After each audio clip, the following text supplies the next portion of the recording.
할렐루야. 예, 반갑습니다. 올 여름은 그렇게 덥지 않은 것 같아요, 그죠? 비도 종종 오고 우리의 필요를 알아서 늘 언제나 채워주시는 그 주님을 찬양합니다. 우리 함께 예배드릴 때 좋으신 하나님, 우리 마음으로 찬양하며 함께 예배드리시길 원합니다. 우리 함께 교회 소식 나눌 텐데요, 여러분들 주보를 좀 참조해 주시면 감사드리겠습니다. 오늘 예배 후에 식사하시고 나서 소목자 모임이 성가대실에서 있도록 하겠습니다.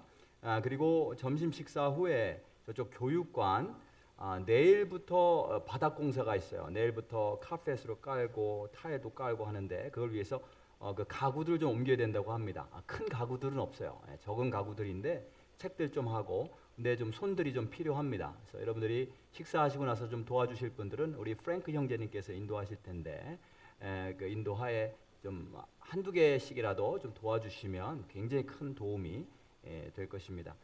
내일부터 우리 박영 목사님 휴가 가시고 일주일 동안 갔다 오십니다. 잘 갔다 오실 수 있도록, 푹 쉬실 수 있도록.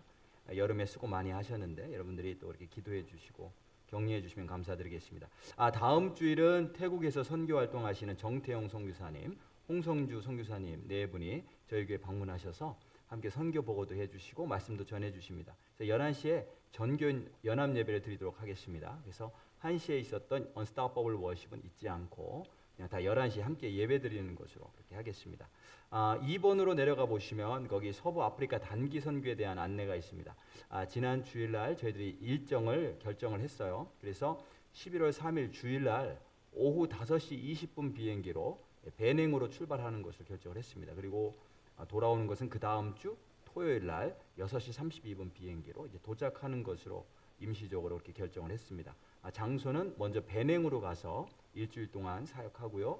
그 다음에 주일날 오후에 코트디부아르로 옮겨서 금요일 날 저녁까지 거기 있다가 오는 것으로 하겠습니다. 비행기표를 이번 달 중으로 끊으려고 해요. 그래서 같이 가시기 원하시는 분들은 이번 달 내로 결정하시면 함께 비행기표를 끊을 수가 있고요. 만일 이달 이후에 또 계속 가실 분들은 신청은 받겠지만 비행기표를 저희들이 같은 비행기를 탈지 아니면 다른 비행기를 타고 오실지 저희들이 확정 지을 수가 없으니까 그렇게 이해를 해주시면 되겠습니다. 오늘 식사는 쿠바 목장에서 아주 맛있는 음식을 준비하셨습니다. 다들 참석하셔서 함께 식사 나누시면서 교제 나누시길 바라겠습니다. 그리고 주보에는 나와 있지 않지만 굉장히 귀하고 복된 소식 한 가지를 전해드립니다. 우리 정세라 집사님이 9번째 손자를 보셨어요. 손주를 보셨어요. 9번째 다복하죠. 하나님께서 주신 복입니다. 9번째 이름은 모세 시온 윌뱅스. 그러니까 좋은 이름은 다 갖다 붙이시면 돼. 그냥 모세 시온 윌뱅스. 여러분들이 축복해 주시기를 바라겠습니다. 다른 광고 있으시면 하시고 없으시면 제가 기도함으로 오늘 주일 예배 주님 앞에 드리도록 하겠습니다.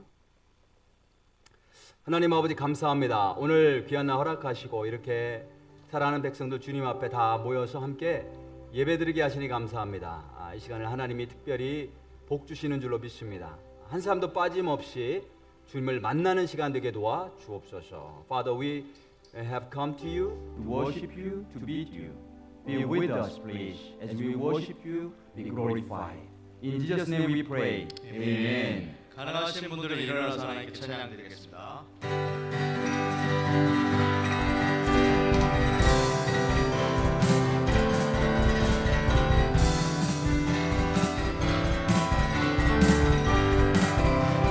영광의 주님, 영광의 주님 찬양하세. 모든 영광, 능력 찬송 예수님께.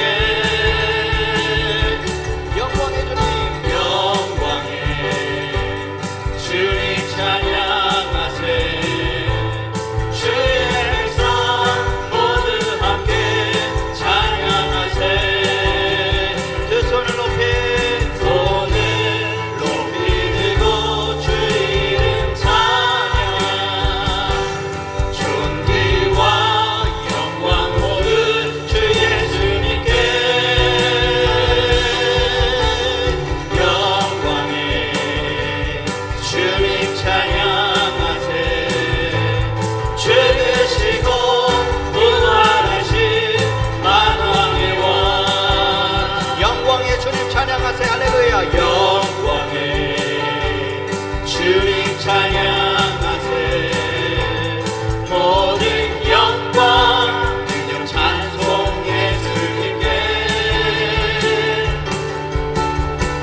주님 찬양하세 주의 백성 모두 함께 찬양하세 두 손을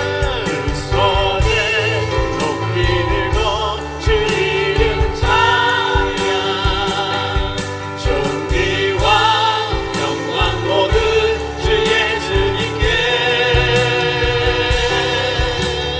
영광에 주님 찬양하세 죽으시고 부활하신 만왕의 왕 두 손을 높이 들고 두 손을 높이 들고 주 이름 찬양 존귀와 영광 모두 주 예수님께 영광에 주님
당신의 마음이 있는 곳에 나의 마음이 있기를 원해요.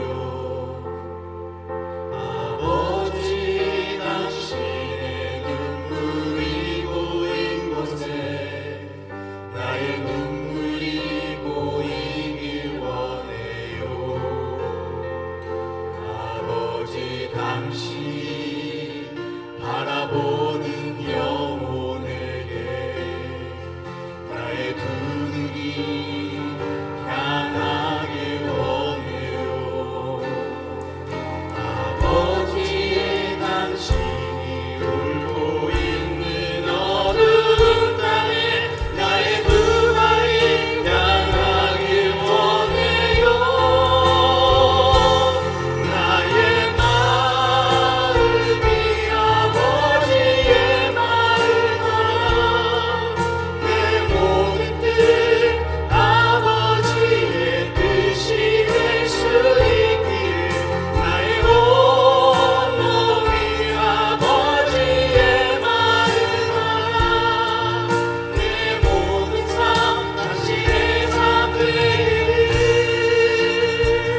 아버지 당신의 마음이 있는 곳에 나의 마음이 있기를 원해요. 아버지 당신의 눈물이 고인 곳에 나의 눈물이 고이길 원해요. 아버지 당신이 바라보는 영혼에게 나의 두 눈이 향하길 원해요. 아버지 당신이 울고 있는 어두운 땅에 나의 두 발이 향하길 원해요. 나의 마음이 아버지의 마음 알아 내 모든 뜻 아버지의 뜻이 될 수 있기를 나의 온 몸이 아버지의 마음 알아 내 모든 삶 당신의 삶 되기를 나의 마음이 아버지의 마음 알아 내 모든 뜻 아버지의 뜻이 될 수 있기를 나의 온 몸이 아버지의 마음 알아 내 모든 삶 당신의 삶 되기를 내 모든 삶 당신의 삶 되기를 우리에겐 소원이 하나 있네. 우리에게 소원이 하나 있네. 주님 다시 오실 그날까지 우리 가슴에 새긴 주의 십자가 사랑 나의 교회를 사랑해 하네. 주의 교회를 향한 우리 마음 주의 교회를 향한 우리 마음 인생과 포기와 가난과 고난 아프며 죽음조차 우리 막을 수 없네.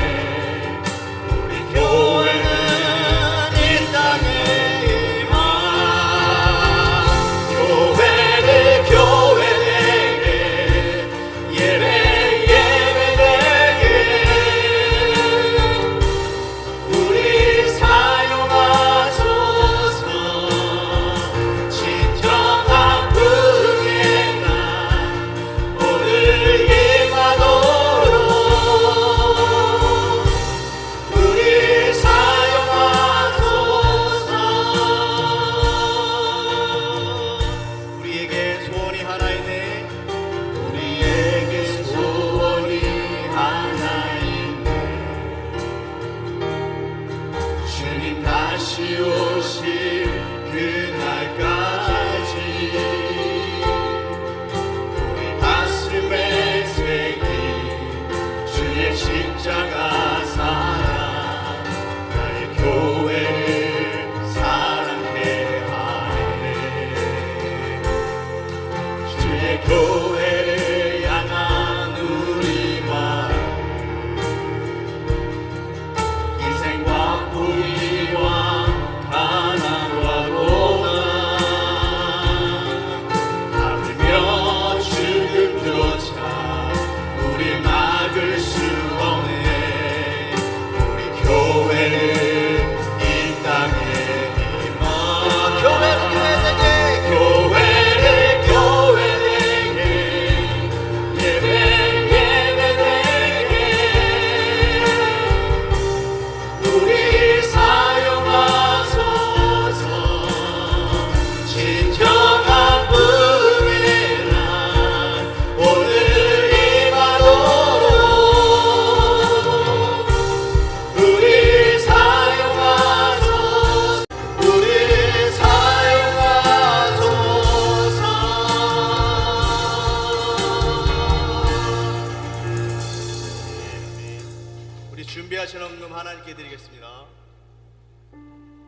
예배드려 주님 앞에 나왔습니다.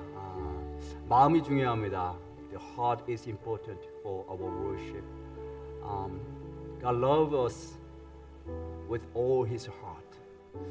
하나님께서는 우리를 그분의 모든 마음을 다해서 생명을 다해서 사랑하시는데 우리 시간 우리가 함께 예배드릴 때 주님 내 모든 마음을 다해서 또 생명 다해서 주님을 바라보며 주님 예배하기 원합니다. 그렇게 내 마음이 오직 주님만 향할 수 있도록 도와주옵소서. 그런 예배, 진정한 예배 되게 도와주옵소서. 우리 함께 통성으로 기도하면서 나가도록 하겠습니다. 하나님 아버지 감사합니다. 우리 사랑하시고 이렇게 하나님 우리 불러주시니 감사합니다. 우리가 주님 앞에 나와서 예배 드릴 때에 하나님 음악으로 예배 드리는 것도 아니고 하나님 말을 가지고 예배 드리는 것도 아니고 하나님 우리가 진정으로 마음을 다해서 중심으로 주님을 예배하는 그런 예배가 되어지기를 원합니다.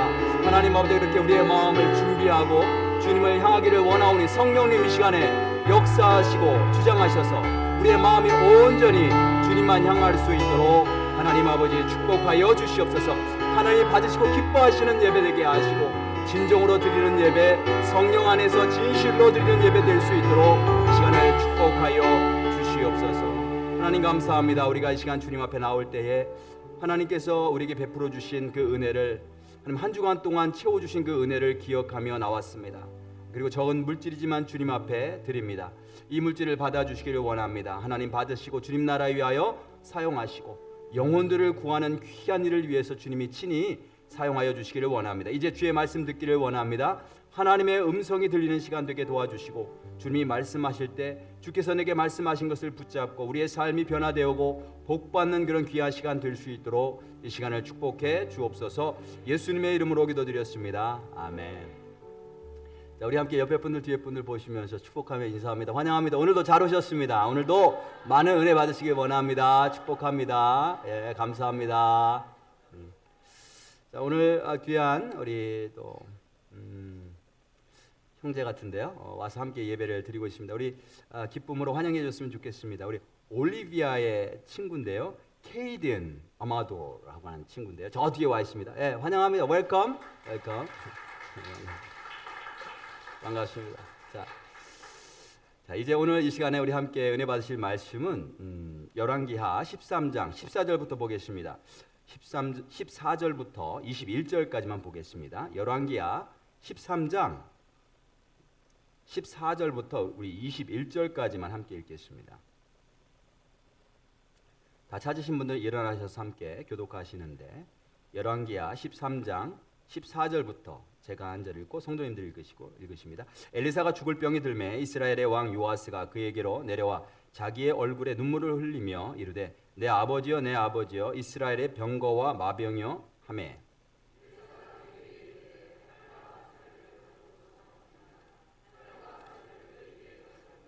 또 이스라엘 왕에게 이르되 왕의 손으로 활을 잡으소서 하매 그가 손으로 잡으니 엘리사가 자기 손을 왕의 손 위에 얹고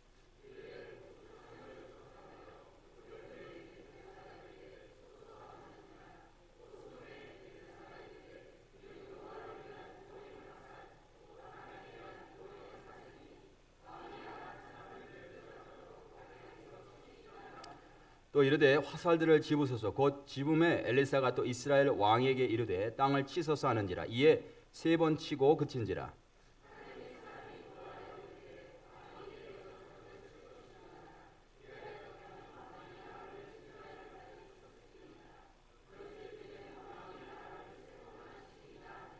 엘리사가 죽으니 그를 장사하였고 해가 바뀌매 모압 도적대들이 그 땅에 온지라. 마침 사람을 장사하는 자들이 그 도적대를 보고 그의 시체를 엘리사의 묘실에 들이던짐에 시체가 엘리사의 뼈에 닿자 곧 회생하여 일어섰더라. 아멘. 예, 앉으시겠습니다. 며칠 전에 폴리티코라고 하는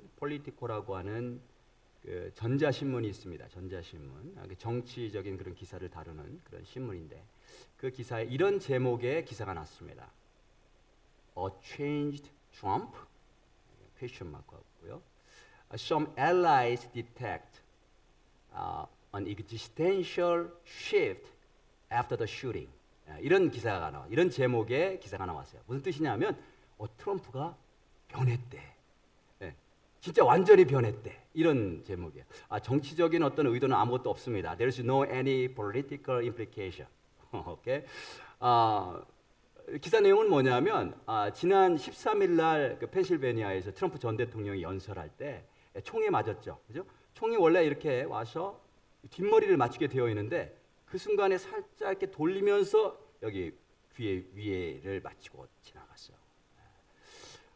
굉장히 놀라운 일이 일어난 거죠. 그리고 총에 맞은 이후에도 그 경호원들이 둘러싸여서 이렇게 피를 흘리면서 fight, fight, fight 하는 그런 굉장히 인상적인 장면 때문에 전 세계 사람들이 다 알고 그리고 그 이후의 일들을 궁금해하는 그런 사건이 있었습니다. 근데 그 사건 이후에 이제 가족들하고 가까운 사람들끼리 어떤 얘기가 오고 가냐면 그 사건 이후에 트럼프 전 대통령이 바뀌었다는 거예요.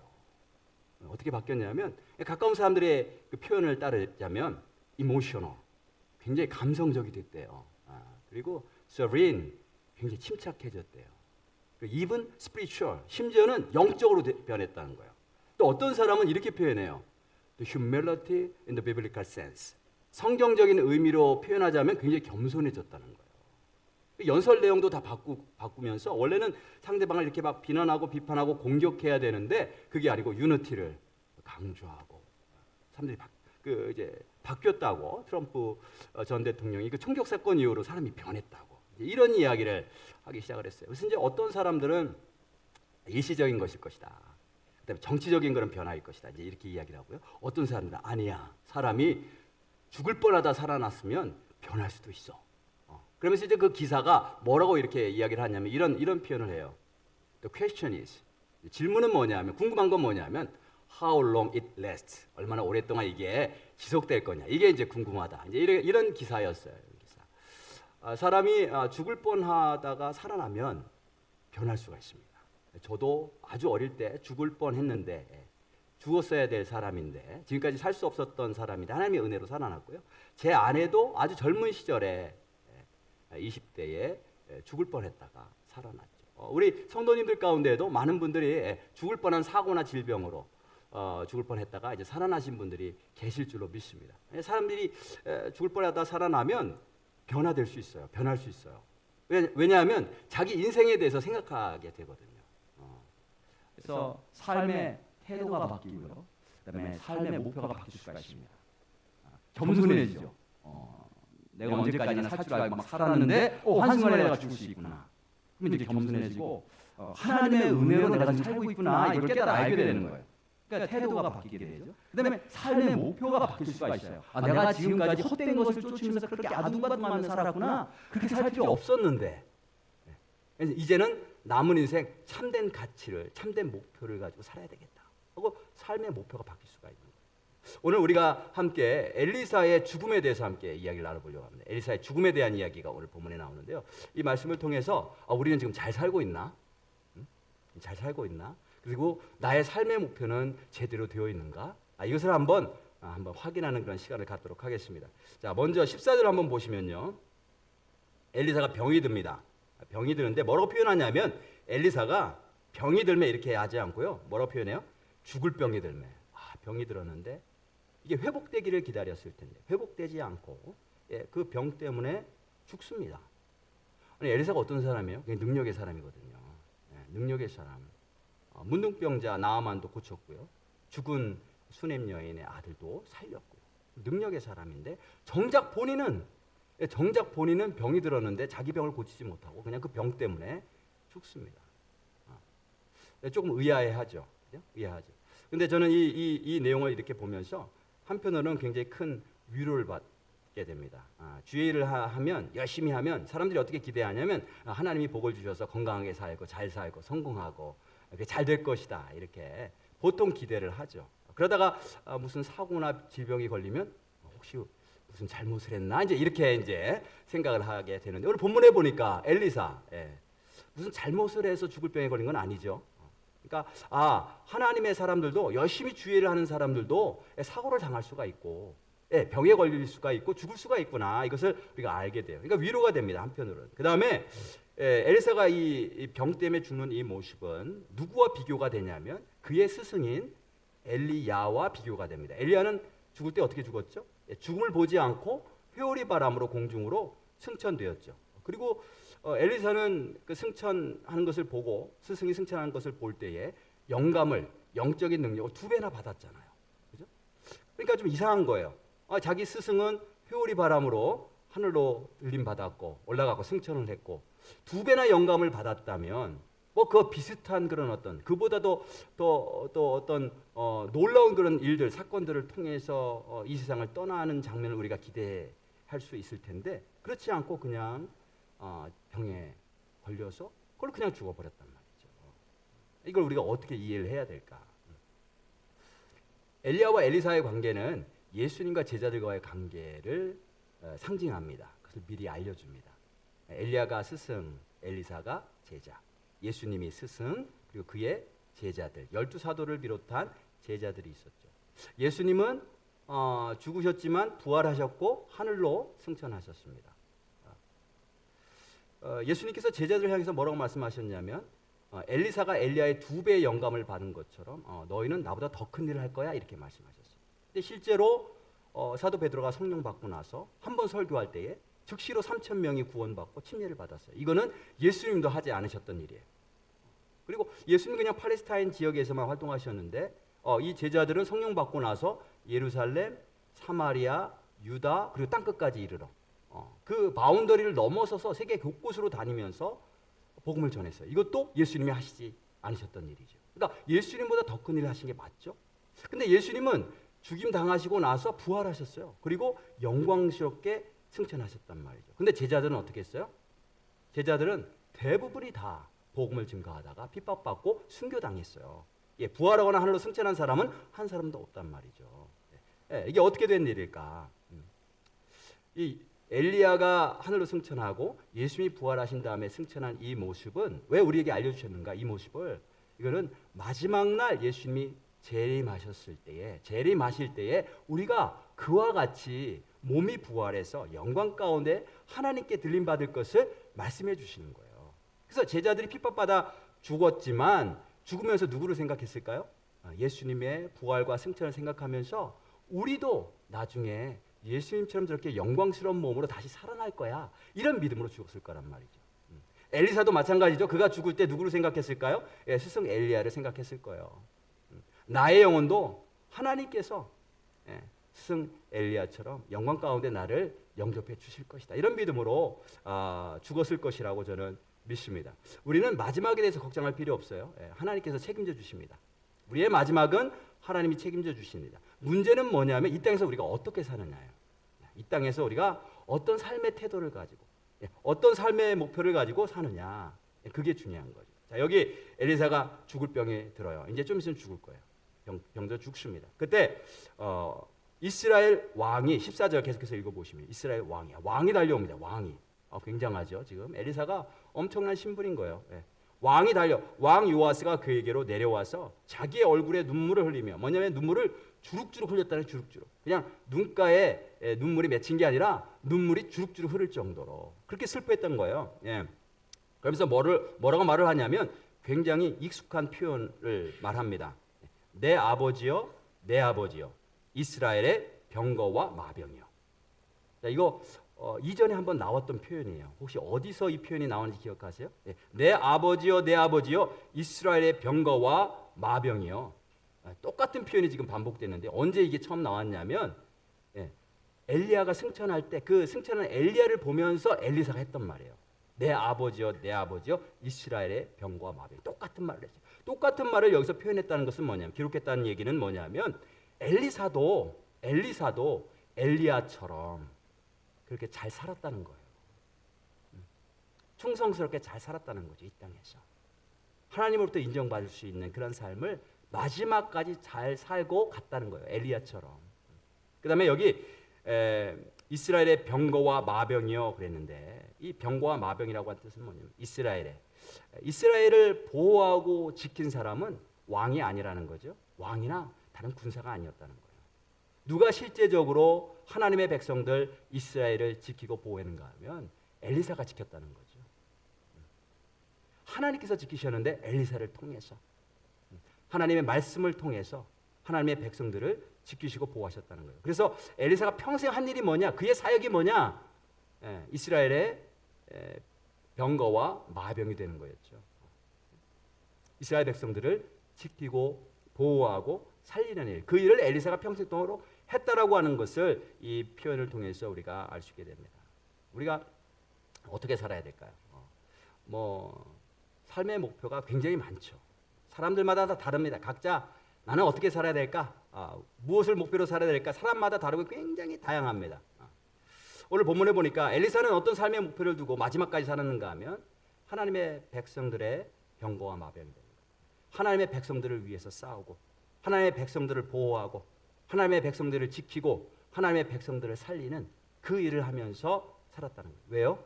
그게 가장 가치 있는 일이었기 때문에. 그게 하나님께서 엘리사에게 주신 사명이었기 때문에 그런 삶을 살았다는 거예요. 자, 이제 왕이 와서 왕이 뛰어와가지고 눈물을 주룩주룩 흘리면서 내 아버지여 내 아버지여, 이스라엘의 병과 마병이여 이렇게 안호할 때에 엘리사가 어떻게 반응했는가? 우쭐했는가? 역시 내가 잘 살았구나. 흐뭇해하는가? 어떻게 표현하냐면요, 15절에 보니까 엘리사가 그에게 이르되 활과 화살들을 가져오소서 하는지라. 갑자기 다 죽어가는 할아버지가 일어나서, 노인이 일어나서 활과 화살들 가져오라 그래요. 그래서 활과 화살들을 그에게 가져오매 16절에 보면요, 또 이스라엘 왕에게 이르되 왕의 손으로 활을 잡으소서 하매. 활을 잡으라고 그래요. 활을 잡으라. 활을 잡아. 근데 이 활을 잡으라라고 하는 표현이 원래 히브리어로는 어떤 표현인가 하면 활을 타다라고 하는, 활을 타다. 좀 이상한 표현이에요. riding the bow라고 하는 표현. riding the bow. 그냥 hold, take 이런 뜻이 아니고 riding의 riding. 지금 어떤 장면이 떠오르세요? 활을 타세요. 지금 그런 활을 타십시오. 어떤 장면이 떠올라요? 단순히 활을 잡는 게 아니라 지금 어떤 장면을 얘기를 하는 거냐 하면 지금 전쟁의 상황을 얘기를 해요. 말을 타면서 화살을 쏘는, 그러니까 활을 타소서. 뭘 지금 말씀하고 있냐면 죽는 마당까지도 활과 화살을 가져오소서, 활을 타소서 이렇게 말하는 엘리사를 보니까 그의 머릿속에는 온통 죽을 때까지도 누구 생각이에요? 하나님의 백성들 생각인 거예요. 하나님의 백성들. 죽는 그 순간까지도. 현대는 특별히 우리 미국과 한국은요, 개인주의가 굉장히 심해집니다. 그리고 가족 우선주의. 그래서 뭐든지 가족이 우선이죠. 가족이 우선. 우리가 가족을 잘 돌볼 책임이 있고 또 돌봐야 되죠. 가족이 있는데 가족을 내팽개치면 안 되는 거예요. 그죠? 가족을 서로 섬기고 사랑하고 돌보고 이걸 굉장히 중요한 가치로 삼는 것은 굉장히 중요합니다. 성경에서 뭐라고 말씀하시냐면 하나님을 사랑하고 그 다음에 이웃을 사랑하고, 이 두 개가 똑같다는 거예요. 하나님을 사랑하고 이웃을 사랑하고. 이웃 가운데 가장 가까운 이웃이 누구예요? 이게 가족이죠. 가족. 가족은 사랑하지 않는데, 가족은 돌보지 않는데 하나님을 사랑한다라고 하는 것은 이건 거짓말이다라는 거죠. 그래서 하나님을 사랑하라, 그 다음에 이웃을 사랑하라 이렇게 말씀하세요.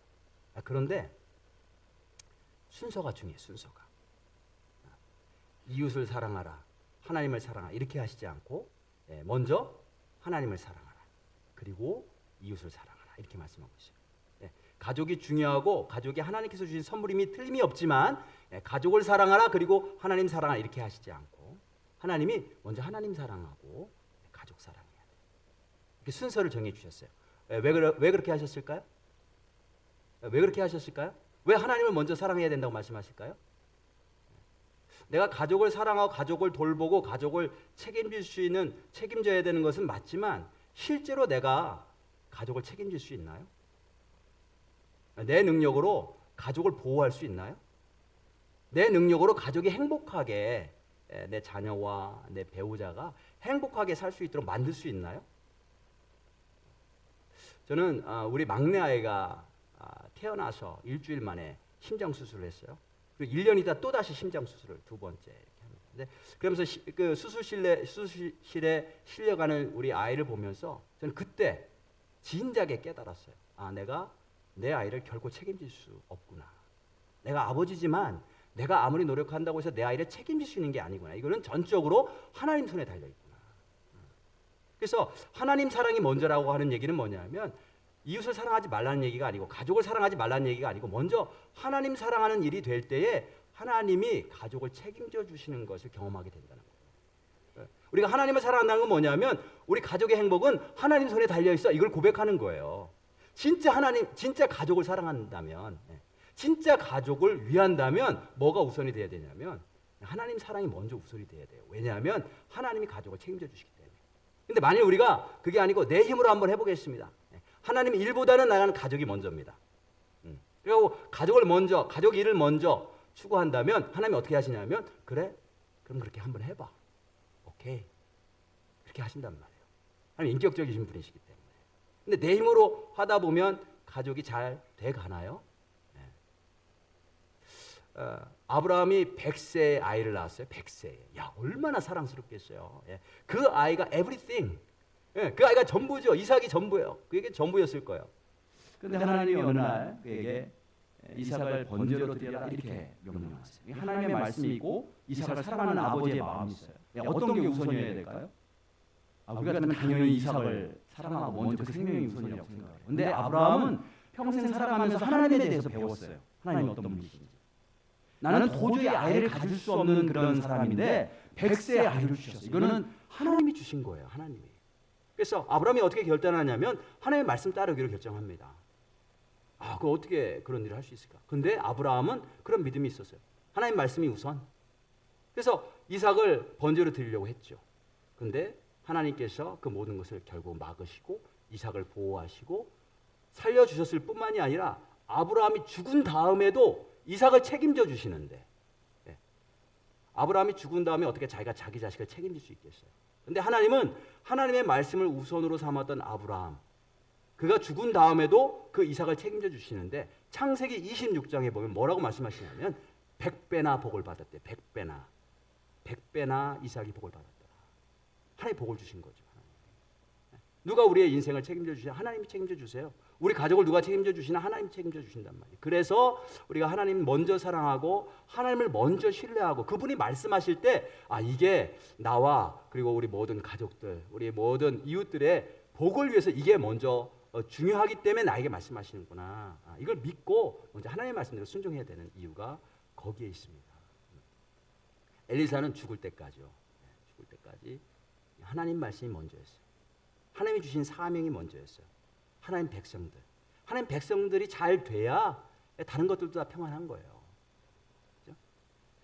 자, 그러면서 이제 활을 잡으라고 하면 죽는 순간까지도 나라의 보호, 나라를 살리는 일에 그 마음을 두었어요. 엘리사가. 그리고 나서 뭐라고 얘기를 해요? 17절에 보니까 동쪽 창을 여서서 동쪽에 이제 아람 나라 쪽을 향하게 한 거죠. 곧 열매 엘리사가 이르되 쏘소서 활을 쏩니다. 이제 전쟁을 하는 거예요. 전쟁. 쏘소서 하는지라 곧 쏘매 엘리사가 이르되 그 다음에 뭐라고 얘기를 하냐면 전쟁을 하는데 반드시 이길 거라는 걸 미리 얘기를 해줘요. 숨기지 않습니다. 애매모호하게 말하지 않아요. 하나님은 언제나 분명하게 우리에게 말씀하세요. 전쟁을 하게 되는데 자 활을 쏘소서 아람을 향해 활을 쏴야지 전쟁이 시작된 거예요. 근데 그 전쟁에서 반드시 이깁니다. 뭐라고 표현하냐면요. 이는 17절 중간에 보시면요. 이는 여호와를 위한 구원의 화살 곧 아람에 대한 구원의 화살이니 왕이 아람 사람을 멸절하도록 아벡에서 치리이다 아니라. 하나님께서 구원하실 거라는 거예요. 전쟁에서 승리하게 하실 거라는 거예요. 아람에 대해서 승리하게 하실 거라는 거예요. 장소까지 얘기해 주시죠. 아벡에서 아람 사람을 치는데 멸망할 때까지 완전히 끝장 날 때까지 하나님께서 이기게 하실 거라는 거예요. 반드시 승리할 거를 분명하게 이미 말씀해 주세요. 그리고 나서 뭐라고 얘기를 하냐면 화살을 집으라고 얘기를 합니다. 18절에 또 이르되 화살을 집으소서 곧 집음에 엘리사가 또 이스라엘 왕에게 이르되 땅을 치소서 하는지라. 땅을 치라고 해요. 자, 우리 같으면 어떻게 해야 돼요? 하나님이 전쟁이 있을 걸 알려주세요. 피할 수 없는 전쟁이에요. 내가 피한다고 되는 게 아니고요. 적들이 쳐들어오기 때문에 어쩔 수 없어요. 근데 전쟁에서 승리할 거를 말씀하세요. 그리고 진멸될 때까지 하나님께서 도우시겠다는 거예요. 분명하게 말씀하시고 화살을 내리치라고 말씀. 그러면 우리 같으면 어떻게 해야 돼요? 흥분해야 되는 거예요. 흥분. 우리가 승리한다니. 승리한다니. 아람이 어떤 나라예요? 아람이 계속해서 이스라엘을 공격해가지고 괴롭힌 나라예요. 사람들 많이 죽일 뿐만이 아니라 시도 때도 없이 와서 공격하고 아주 잔인하게 사람들을 죽이고 1년 내내 농사하면 그거 다 갖다 가져가고 금도 가져가고 은도 가져가고 괴롭히는 그런 아주 악한 대적이란 말이죠. 근데 그 대적에 대해서 전쟁에서 승리하게 하신다는 거예요. 그리고 화살 지금 전쟁 중이니까 화살 내리치소서 하는데 어떻게 해야 돼요? 흥분해야 되잖아요. 내리치는데 어떻게 쳐야 돼요? 기대를 가지고 믿음을 가지고 화살이 부러질 때까지 내리쳐야 되는 거 아니에요. 바닥을 치라고 했으니까 바닥이 정말 무너지는 것처럼 내리쳐야 된단 말이죠. 근데 이 왕이 어떻게 했냐면 18절 보시면요. 땅을 치소서 하는지 뒷부분에 보면 이에 3번을 치고 그치니라. 야, 3번만 탁탁탁 치고 그냥 그만둬 버렸어요. 너무나 안타깝잖아요. 한심하잖아요, 왕이. 이미 이긴다라고 말씀하셨는데 내리치라고 하시는데 그러면 신이 나서 뭐 자기가 노력해서 자기가 열심히 싸워서 이기는 게 아니라 하나님이 도와주시고 이미 이기게 하셨다는데 다 주셨다는데 신이 나서 막 내리쳐야 되는데 왕이요 그냥 3번만 치고 스탑을 한 거예요. 한심하잖아요, 그죠? 자, 우리는 어떤가요? 우리는 하나님께서 우리에게 이미 말씀하셨어요. 예수 그리스도를 통해서 이미 마귀의 권세가 깨트려졌다는 거죠. 마귀가 멸망당했다라고 하는 거예요. 그리고 나서 우리에게 그 승리를 체험하고 승리를 누리라고 말씀하세요. 근데 하나님께서 이미 승리하신 그 모든 전쟁에서 우리가 그 승리를 어떻게 실제로 내가 체험하고 그것을 어떻게 경험하느냐? 우리가 그것을 진짜로 믿을 때 그리고 하나님께서 내 삶 가운데에서 이미 승리케 하셨다라고 하니까 그것을 기대하고 흥분하고 실제적으로 하나님의 말씀에 순종하면서 나아갈 때에 그 승리가 우리의 승리가 되는 줄로 믿습니다. 산 아래에서 귀신 들린 그런 사람을 고치려고 제자들이 귀신을 내쫓으려고 했는데 못 내쫓았어요. 그랬더니 이제 산에서 내려오신 예수님이 그 제자들 보면서 어떻게 하시냐면 굉장히 화를 내시며 책망하십니다. 이 믿음이 없고 패역한 세대여. 내가 얼마나 오랫동안 너희와 함께 있어야 도대체 알겠느냐는 거죠. 예수님이 이 땅에 오시면서 이미 하나님의 나라가 임했다. 귀신들이 쫓겨나가잖아요. 귀신들이 다 도망갑니다. 뭐냐면 이미 예수님께서 이 땅에 오심으로 마귀가 멸해지기 시작했다는 거예요. 십자가상에서 죽으심으로 완전히 하나님의 나라가 완성이 되었습니다. 그런데 왜 귀신을 못 쫓아냈어요? 제자들이요? 이미 승리하셨는데 그것을 믿지 못해서 믿음이 없어서. 라인하르트 봉케라고 하는 그 독일 목사님이시죠. 아프리카 선교사. 죽기 전까지 아프리카 선교를 하셨는데 뭐 한번 집회하면 나중에는 막 100만 명 이상씩 이렇게 막 모였어요. 그리고 많은 치유의 역사도 일어나고 말씀의 역사도 일어나고 많은 사람들이 예수를 믿고 구원받는 일들이 일어나는데 그 라인하르트 봉케 목사님이 살아생전에 지금 돌아가셨는데 살아생전에 뭐라고 기도를 하셨냐면 지옥은 텅텅 비고 천국은 가득 차는 일에 나를 사용하소서. 이미 알고 있었던 거죠. 하나님께서 이미 모든 구원을 다 이루셨다. 모든 인류를 위한 구원을 이미 다 완성하신 거예요. 그리고 하나님의 능력은 무한하시다는 것을 아는 거죠. 그래서 지옥은 텅텅 비게 하소서. 나를 통해서. 그 믿음을 가지고 기대가 충만해서 흥분해서 그런 기도를 할 때 하나님께서 그 목사님을 귀하게 사용하신 줄로 믿습니다. 자, 우리도 이미 하나님께서 우리 삶 가운데 승리를 주셨어요. 이게 지금 북이스라엘 요아스 왕에게만 하는 말씀이 아니고 우리에게 주시는 말씀이죠. 예수님을 통해서 이미 구원이 완성이 됐어요. 구원이 이루어졌단 말이죠. 승리는 우리의 것이다. 승리는 너희 것이다. 말씀하셨어요. 근데 그 승리를 우리가 어떻게 체험하고 실제로 내 삶 가운데서 하나님이 역사하시고 어둠이 떠나가는 일들을 우리가 어떻게 체험하느냐? 그 주님의 말씀을 믿고 기대로 흥분해야 돼요. 기대가 있어야 되는 거죠. 확신이 있어야 되는 거예요. 그렇게 그런 확신과 믿음을 가지고 나아갈 때에 하나님께서 우리에게 그 승리를 체험케 하실 줄로 믿습니다. 실제로 3번만 쳤는데 그 3번 친 대로 3번만 승리하죠. 3번만 승리하고 그 이후부터는 계속해서 또 고통을 당합니다. 오늘 우리가 함께 기도할 때 그런 기도했으면 좋겠어요. 주님, 나에게 하나님의 말씀을 믿는 믿음을 더해 주옵소서. 그리고 열정을 주옵소서. 열정. 특별히 어떤 열정이냐면 영혼을 살리고자 하는 열정. 지금 3번만 치고 나니까 엘리사가 어떻게 하냐면 분노합니다. 그게 19절에 나오는데 분노해요. 하나님의 사람이 노하여 이르되 왕이여 대여섯 번을 칠 것이니이다. 그리하였다면 왕이 아람을 진멸하기까지 쳤으리이다. 그런즉 이제는 왕이 아람을 3번만 치리이다. 분노해. 분노. 근데 여기 분노하는데 엘리사가 노했다 이렇게 표현하지 않고 누가 노했다라고 표현해요? 하나님의 사람이 무슨 말이냐면 엘리사라고 하지 않고 하나님의 사람이 노했다라고 하는 표현하는 이유는 뭐냐면 하나님이 분노하셨다는 거예요. 하나님. 왜 하나님이 분노하셨어요? 하나님 기회 주셨잖아요. 기회 주셨는데 그 기회를 놓쳤고요. 그냥 놓친 것으로 끝나는 게 아니라 그걸로 인해서 하나님의 백성들이 이제 큰 고통을 당하게 될 거예요. 많은 사람들이 죽게 될 거란 말이죠. 리더 한 사람이 굉장히 중요합니다.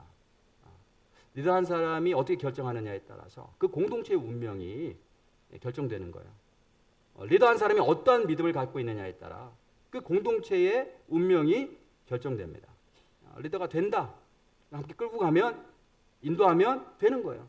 리더가 안 된다. 그러면 또 안 되는 거죠. 그러니까 그 한 사람 리더 한 사람의 믿음의 분량이 얼마나 중요한가. 특별히 우리는 어둠의 세력에 대한 분노가 있어야 돼요. 하나님의 백성들을 괴롭히고 하나님의 백성들을 무너뜨리고 하나님의 백성들을 멸망시키려고 하는 어둠의 세력들을 바라보면서 그에 대한 분노가 있어야 된단 말이죠. 영적인 세계가 있어요. 우리가 보이는 세계가 있고 보이지 않는 세계가 있어요. 근데 많은 예수 믿는 사람들이 많은 신앙을 가지고 있다는 사람들이 왜 삶 가운데서 계속해서 끊임없이 어려움을 겪고 넘어지고 무너지냐 하면 영적인 세계를 분별하지 못하기 때문에 그래요. 영적인 세계가 있고 보이지 않는 세계에서 역사는 어둠의 세력이 있다는 것을 알지 못하고 눈에 보이는 것만 가지고 씨름하다가 제대로 그에 대응하지 못하다가 넘어지고 무너지게 되는 거죠. 근데 우리는 영적으로 분별할 수 있어야 될 줄로 믿습니다. 분별하고 하나님의 백성들, 하나님의 자녀들을 자꾸 넘어뜨리고 괴롭히고 무너뜨리려고 하는 그 세력에 대해서 분노가 있어야 돼요. 물리쳐야 된단 말이죠. 물리쳐야 되는데 적당히 여기는 왕처럼 한 3번만 치고 아이 됐어. 이 정도로 만족해 하는 게 아니라 완전히 박멸할 수 있도록. 하나님이 원하시는 것은 하나님의 백성들의 완전한 승리인 줄로 믿습니다. 그냥 적당히 살다가 어떤 때는 좀 기쁘고 어떤 또 힘든 일 경험하면 아이 그럴 수도 있어. 이게 아니라 늘 언제나 주께서 주시는 말씀을 믿고 영적으로 승리하고 하나님께 영광 돌리는 삶을 하나님이 원하시는 줄로 믿습니다. 그렇게 하고 나서 엘리사가 죽습니다. 엘리사가 죽는데 죽으면 얘기가 끝나야 되는데요. 엘리사의 이야기는 죽었는데도 이야기가 끝나지 않아. 예수님도 마찬가지죠. 예수님도 십자가에 못 박아서 사람들이 죽였어요. 그러면 예수의 이야기가 끝날 줄 알았어요. 근데 끝나지 않고 그때부터 시작인 거예요. 부활하시고 승천하시고 성령을 주시고 교회를 세우시고 주님의 복음이 전 세계에 전파되게 하시고 그 복음을 통해서 사람들이 살아나는 일들이 지금까지 일어나고 있어요. 그래서 예수님의 이야기는 죽었다고 끝나는 게 아니라 계속해서 진행이 된다. 오늘 본문에 보니까 엘리사가 죽었다고 끝나는 게 아니라 죽은 다음에도 이야기가 계속되고 있어요. 20절, 21절 제가 한번 읽어보겠습니다. 어떤 이야기인가? 엘리사가 죽으니 그를 장사하였고 해가 바뀜에 오랜 시간이 지났다는 거예요. 모압 도적대들이 그 땅에 온지라. 마침 사람을 장사하는 자들이 그 도적대를 보고 그의 시체를 엘리사의 묘실에 들이던지매 어떤 사람들이 사람이 죽어서 그 시체를 메고 장사하다가 도적대가 갑자기 오니까 엉겁결에 시체를 던졌는데 그 시체가 어디로 들어갔냐면 엘리사의 묘실에 들어간 거죠. 그 당시에는 묘실을 이렇게 벽을 이렇게 동굴처럼 파가지고 묘실을 만들었으니까 집어 던졌는데 그 시체가 굴러 들어가는데 그 시체가 어디에 닿았냐면 엘리사의 뼈에 닿자 곧 회생하여 일어섰더라. 이 본문을 통해서 말씀하시려고 하는 데서 이런 걸까요? 이 부분을 통해서 엘리사가 한데 이 엘리사는 죽어서도 사람 살리는 일을 했고 죽어서도 뼈가 됐는데 뼈가 오랫동안 지난 거 죽은 지 이미 오래가 됐음에도 불구하고 죽은 다음에 뼈가 됐을지언정 그가 한 일이 뭐냐? 죽어서도 사람을 살리는 일. 사람을 살리는 일이 얼마나 중요한가? 죽어서도 했다는 거예요. 그 다음에 또 하나 뼈. 야, 이 엘리야가 대단한 영감이 있네. 어떻게 뼈에도 이렇게 살아서 역사를 하나? 그게 아니고요. 뼈는 생명이 없죠. 뼈에다 이 사람이 살았다는 얘기는 뭐냐면 하나님이 하셨다는 거죠. 하나님. 이 하나님. 그러고 보면 엘리사가 살았을 때 수넴 여인의 아들을 살린 사건도 엘리사가 어떤 영감이 있어서 능력이 있어서 살린 게 아니라 그것도 하나님이 살리신 거구나. 그러니까 하나님은 우리가 살아있는 엘리사도 사용하시고 죽어서 뼈가 되어 있는 뼈도 사용하셔서 역사하시는데 어떤 역사를 하시냐면 사람을 살리시는 일을 하신다는 거예요. 자, 이걸 보면서 우리가 뭘 알 수 있냐면 하나님의 관심은 하나님께서 관심 갖고 있는 건 뭐냐면 사람을 살리시는 일을 하시는 거라는 거예요. 죽은 뼈도 사용하셔서 하시는 일이 사람을 살리시는 일이다. 왜요? 그게 하나님께는 가장 가치 있는 일이기 때문에. 그럼 우리 인생 가운데 가장 가치 있는 일이 뭘까요? 우리 성도님들도 한 주간 동안에 막 열심으로 최선을 다해서 막 잠도 안 주무시고, 일하시고 뭔가 열심히 하셨잖아요. 뭐가 가치 있는 일일까요? 뭐가 가장 가치 있는 일일까? 하나님께 가장 가치 있는 일은 영혼을 살리시는 일이에요. 사람을 살리시는 일이에요. 그러면 우리 인생 가운데 가장 가치 있는 일이 뭘까? 내 삶에 가장 가치 있는 일이 뭘까? 생각할 수 있게 하죠. 그 다음에 이 뼈에 닿고 살아나는 걸 보니까 하나님이 하셨어요. 그러니까 우리가 하나님께서 어떤 일을 하라고 하셨을 때 나는 그런 일을 할 사람이 아니에요. 난 그런 거 못해요. 이렇게 말하면 돼요? 안 돼요? 그러면 안 된다는 거예요. 왜냐면 엘리사는 뼈도 했는데 뼈도 뼈도 사람을 살리는 일을 했는데 왜냐면 내가 하는 게 아니라 엘리사가 하는 일이 아니라 하나님이 하셨기 때문에 굴러다니는 뼈도 사람을 살리는 일을 했단 말이에요. 근데 나는 그거 한 번도 해본 적이 없고요. 나는 그거 잘 못하는 사람이에요. 이렇게 얘기하지 말라는 거죠. 왜냐하면 내가 하는 게 아니라 하나님이 하시는 거니까. 그리고 또 반대로 열심히 좀 했는데 좋은 결과가 일어났어요. 하나님의 놀라운 역사도 일어나고 많은 열매도 있고 사람들도 많이 구원받고 이런 일들이 일어났단 말이에요. 그때 마치 내가 한 것처럼 교만하거나 착각하지 말라. 왜냐하면 이건 하나님이 하신 거기 때문에. 하나님은 뼈도 사용하신다는 뼈도 사용하셔서 사람을 살리실 수 있는 분이 하나님이시다. 우리가 할 것은 하나님이 하신다는 것을 믿고 하나님이 하시는 일이라고 고백하는 거예요. 그래서 하나님을 증거하는 거죠. 하나님을 증거하는 거. 제가 며칠 전에 우연히 이제 영상을 하나 봤는데 운동하면서 봤는데 한국에 그 아이들 가르치는 학원 강사인데요. 방송에도 나오고 일타 강사예요. 일타 강사. 나는 일타 강사가 무슨 뜻인지 잘 모르겠어. 제가 미국에 온 다음에 생긴 말인데 일타 강사. 1년에 연봉이 얼마냐면 300억이래요. 300억 원. $30 million a year. 벌써 10년 이상 그렇게 진행. 10년 이상.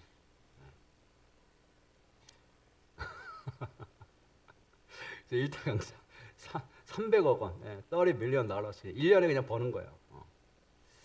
근데 이분이 정신없이 일을 하죠. 정신없이 일을 하는데 하루에 3시간 자고 일을 해요. 돈을 아무나 그렇게 주지 않아요. 하루에 3시간 자고 1년에 일주일 쉰대. 일주일. 그냥 300억 원씩 벌면 그렇게 살 수 있을 것 같아. 그렇죠?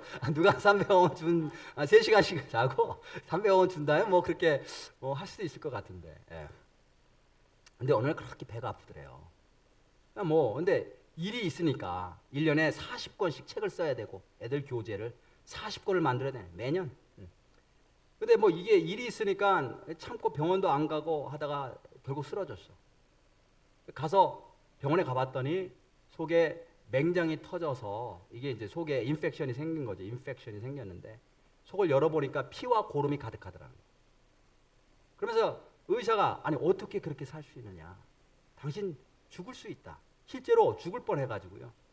그 사건 때문에 한 달 동안 요양을 했대.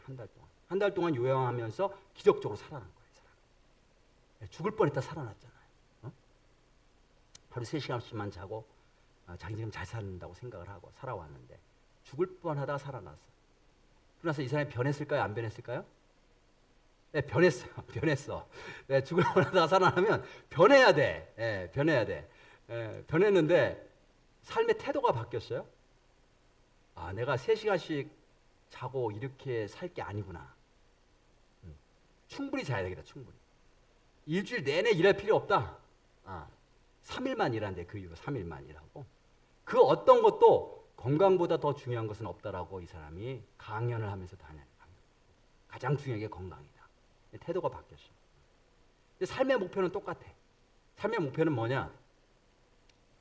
내가 주인이 돼야 된다. 삶에 다른 사람이 원하는 삶을 살면 안 되고 그게 이제 유튜버들 대부분이 유명한 사람들이 하는 얘기예요. 다른 사람들이 원하는 삶을 살지 말고 나 자신의 삶을 살아라. 내가 주인 되어서 살아라. 내가 주체가 되어서 무엇이 옳은지 건강한 목표를 세우고 열심히 성취하면서 살아라. 인터넷이 막 뭐 여러 가지 유혹하는데 인터넷에 끌려가는 삶을 살지 말아라. 내가 주인이다. 내가 주체로 바로 똑바로 살아야 된다. 그렇게 하면서 강연을 맺더라고. 근데 제가 그 강연을 들으면서 그게 바로 인터넷이 얘기하는 건데. 네가 주인이야. 네가 주체야. 네가 원하는 대로 살아. 네가 생각하는 게 맞아. 다른 사람한테 영향받지 마. 그게 인터넷이 말하는 거예요, 바로. 본인은 그렇게 끌려가는 것을 모르고 자기가 잘 살고 있다. 왜 그렇게 생각을 할까요? 그 기준이 자기 자신이기 때문에 그래요. 기준이 자기 자신이기 때문에. 제가 지난 5월 말에 피 검사를 했어요. 피 검사를 한 2년 만에 이제 처음 해봤는데 검사 수치가 안 좋게 나온 거예요. 여러 개의 검사 수치가 나오는데 많은 부분이 안 좋게 나왔어요. 그 중에 어떤 거는 149가 정상인데 149까지가 정상인데 531이 나온 거예요. 그러니까 531이 나왔는데 의사가 그 결과를 보더니 너 췌장에 문제가 있을 수 있다는 거예요. 췌장과 간에 문제가 있을 수 있다는 거예요. 그리고 이제 다른 어떤 수치들도 이렇게 보면 이제 심장 질병이 걸릴 수 있는 확률이 너무너무 높고 의사가 굉장히 걱정하면서 한 달 만에 다시 검사를 해보자. 그 다음에 2달 있다가 다시 검사를 하고 그 다음에 매 3달마다 검사를 하자. 일단 약을 처방하기 전에 먼저 좀 검사를 좀 더 해보고 하자.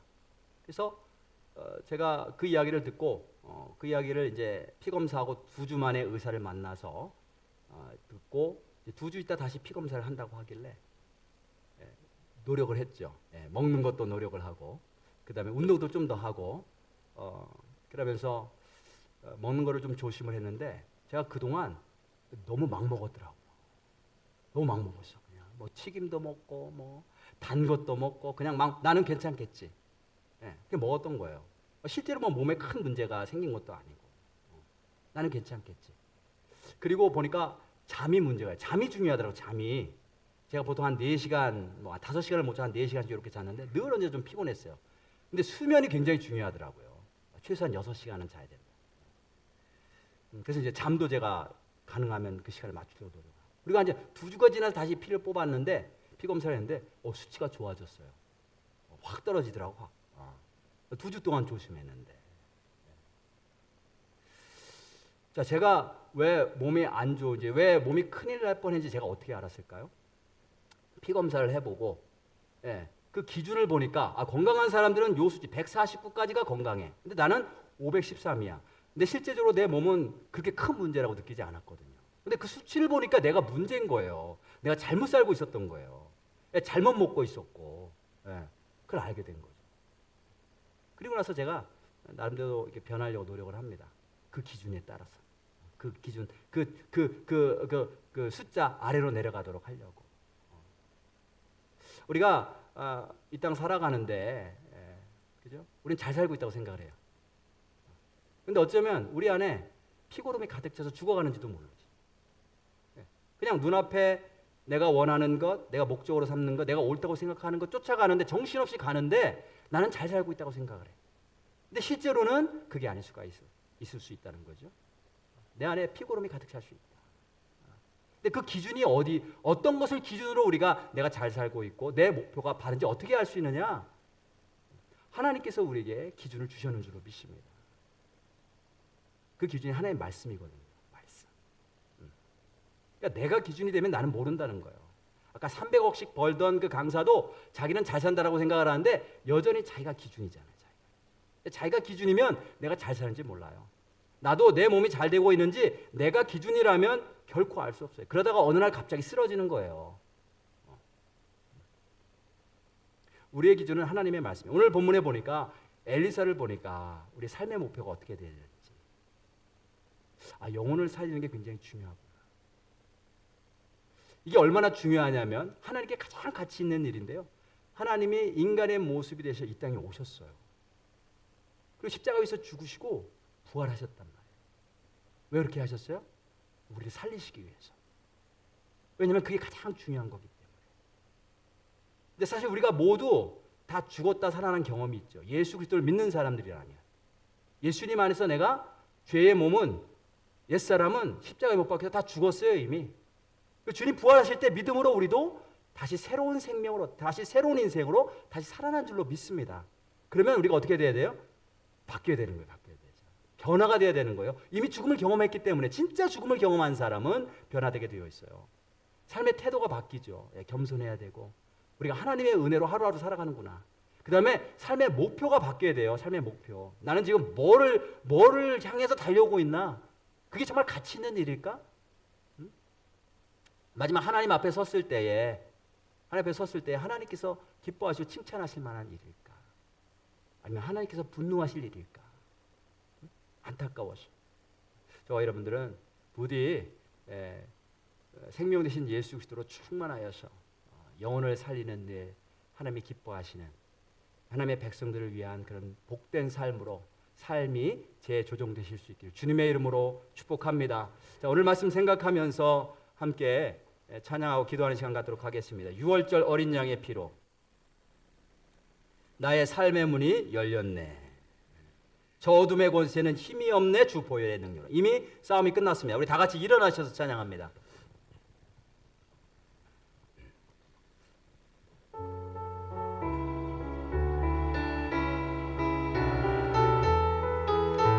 유월절 어린 양의 피로 나의 삶의 문이 열렸네.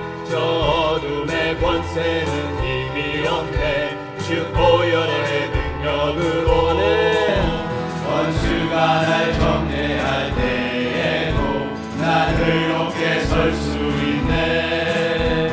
난 더 이상 정죄함 없네. 난 주 보혈 아래 있네. 난 주 보혈 아래 있네. 그 피로 내 죄 사했네.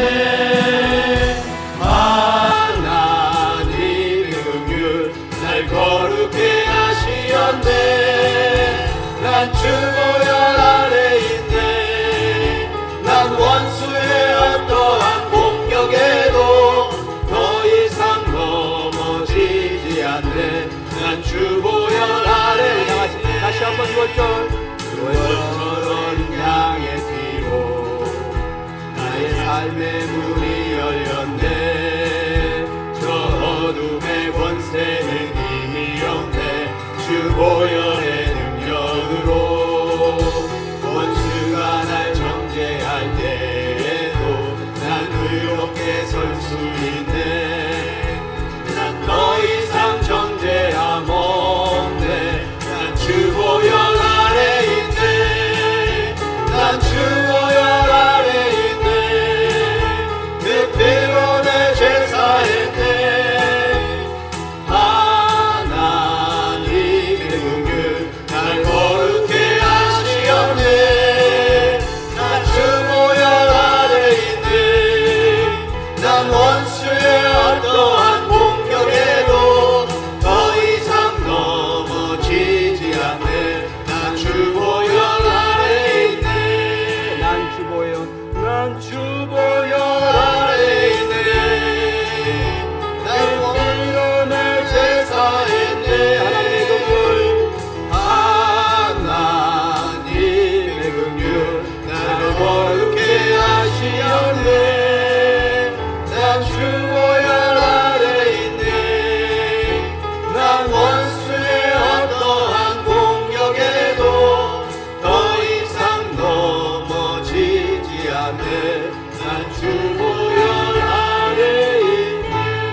오늘 말씀 생각하면서 기도하겠습니다. We're gonna pray all together as reflecting today's message.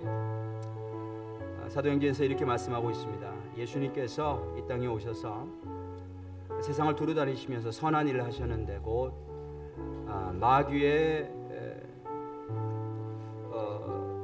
사로잡힌 자들, 마귀로 인해 고통받는 자들을 고치시고 구원하셨다, 이렇게 말씀하고 계십니다. 이미 예수님께서 이 일을 다 이루셨습니다. 우리에게 필요한 것은 예수 그리스도를 바라보는 것입니다. 주님께서 죽으시고 부활하시고 승천하시고 하나님의 나라를 이 땅에 임하게 하셨습니다. 우리가 그 하나님의 나라 가운데 있습니다. 주님, 이 믿음과 확신을 갖고 살아갈 수 있도록 도와주시옵소서. 우리 안에 열정이 필요합니다. 주님, 뜨거운 믿음이 필요합니다. 확신이 필요합니다. 예수 그리스도를 바라보면서 주의 말씀을 붙잡으면서 나갈 때 주의 성령께서 도우셔서 우리 안에 그러한 믿음을 허락하여 주옵소서. 또 악한 영들이, 보이지 않는 악한 영들이 우리의 삶을 공격하고 넘어지게 하고 무너뜨리려고 하고 좌절케 할 때 그것을 바라보면서 하나님, 거룩한 분노가 있기를 원합니다. 하나님의 백성들을 괴롭히고 구원받지 못하도록 유혹하고 시험하는 더러운 악한 영들, 예수 그리스도의 이름으로 물리치고 승리할 수 있도록 하나님 도와주시옵소서. 무엇보다도 하나님, 주님께서 가장 관심 가지고 계신 것은 영혼을 살리는 일인 줄로 믿습니다. 하나님, 그 마음이 나에게도 부어지기를 원합니다. 이 땅에서 가장 가치 있는 일이 무엇일까? 내 남은 인생 무엇을 위해서 살아야 될 것인가? 오늘 엘리사를 바라보면서 또 예수 그리스도를 다시 한번 바라보면서 영혼을 살리고 영혼을 주께로 인도하는 일, 그 일을 하는데 주님 나를 사용하여 주옵소서. 우리 오늘 말씀 생각하면서 주여 크게 한번 부르시고 통성으로 기도합니다. 주여, 하나님 아버지 감사합니다. 하나님이 우리를 사랑하시고 우리를 불러주신 줄로 믿습니다. 하나님, 예수 그리스도를 통해서 이 땅에 하나님 주의 나라를 임하게 하시고 이미 우리에게 승리를 허락하신 줄로 믿습니다. 그것을 믿게 하여 주옵소서. 그 믿음을 더하여 주옵소서. 우리 안에 확신이 있기를 원합니다. 하나님, 그리스도를 붙잡고 이미 주께서 이루신 일들을 바라보며 이미 하나님께서 승리를 주셨음을 믿는 믿음으로 나아가게 도와주옵소서. 하나님, 화살이 나에게 하나님 잡혀주십니다. 내 손에 화살을 쥐어주셨습니다. 바닥에 치라고 하십니다. 내가 바닥에 치는 대로 그만큼 그 믿음의 분량대로 치는 분량대로 하나님께서 승리를 허락해 주시겠다고 약속해 주셨습니다. 하나님, 오늘 말씀을 보면서 계속해서 바닥을 칠 수 있도록 인도하여 주옵소서. 어리석고 하나님, 주님 안심한 그런 아버지의 인생 살지 않도록 인도하시고 이미 주신 놀라운 승리의 약속을 붙잡고 나아갈 수 있도록 하나님 아버지와 인도하여 주시옵소서. 악한 영들이 하나님 백성들을 괴롭히는 것을 볼 때에 하나님 아버지와 분노가 일어나기를 원하고 거룩한 분노가 있기를 원합니다. 악한 영들 예수 그리스도의 이름으로 명하니 떠나갈지어다. 어둠의 영들은 예수 그리스도의 이름으로 명하니 하나님의 복된 자녀들로부터 떠나갈지어다. 예수 그리스도의 이름으로 명하니 모든 질병들, 더러운 악한 영들, 모든 어둠의 영들은 하나님의 사랑하는 백성들로부터 떠나갈지어다. 철저하게 하나님께서 보호하시고 그리스도의 보혈로 하나님 지켜주시고 정결케 하시고 성령으로 인쳐주셔서 하나님 철저하게 하나님의 백성으로서 승리하며 나갈 수 있도록 도와주옵소서. 우리 안에 하나님 아버지의 열정을 주시기를 원합니다. 영원 구원에 대한 열정과 그 부르심으로 하나님 아버지와 우리를 불러주셨는데 우리가 그 부르심에 따라 순종하며 나갈 수 있도록 인도하여 주옵소서. 하나님 감사합니다. 우리를 불러주시니 감사합니다. 오늘도 말씀을 통해서 내 인생을 다시 한번 확인해 봅니다. 내가 지금 잘 살고 있는가? 건강하게 살고 있는가? 하나님 보시기에 기뻐하시는 삶을 살고 있는가? 어떻게 살아야 되는가? 나의 인생의 목적은 무엇이어야 되는가? 하나님의 인생의 목적이 나의 목적 될 수 있도록 도와주옵소서.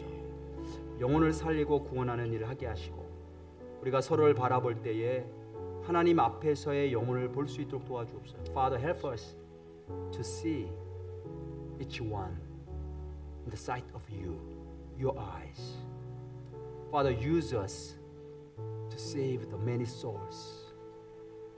Give us passion for the souls. Give us the faith that you already provided us great victory, eternal victory. Let us dwell in your words. 이제는 우리 주 예수 그리스도의 은혜와 하나님 아버지의 원하신 사랑과 성령의 감동함과 역사 충만하시니 하나님께서 믿음의 사람들의 손에 오늘 화살을 쥐어 주셨음을 믿고 믿음으로 바닥을 치라 하실 때에 이미 승리했음을 믿으며 완전히 모든 마귀들을 박멸하고 주님의 백성들을 구원할 그때까지 귀하게 쓰임 받기를 소원하며 믿음으로 바닥을 치며 나아가는 당신의 귀한 백성들 머리머리 위에 지금부터 영원까지 함께 하시기를 간절히 축원하옵나이다. 아멘.